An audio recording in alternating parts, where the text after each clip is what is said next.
Welcome back to my channel Keya style. তো কয়েকদিন আগে একটা জায়গায় গেছিলাম, গ্রামের ভেতর থেকে গাছের থেকে অনেকগুলো কুল পেড়ে নিয়ে এসেছিলাম, সেগুলো ভিডিও তোমাদের সাথে শেয়ার করেছি।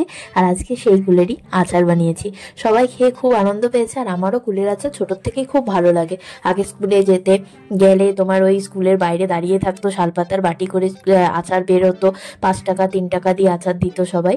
তো খুব ভালো লাগতো ওগুলো খেতে। তো দেখো ডুকু খুব সুন্দর করে বিছানা টিছানা পরিষ্কার করে গুছিয়ে নিচ্ছে। আর এখানে দেখো আজকে আমাদের নতুন এক অতিথি মানে ফেসেছে আর কি। এত ইঁদুরের উৎপাত আমাদের বাড়িতে, সব জামা কাপড় কেটে মানে একাকার করে দেয়। আমাদের ঘরে যদি আমি খাঁচা পাতি কিন্তু ফাঁসে না, মাদের ঘরেই শুধু ফাঁসে।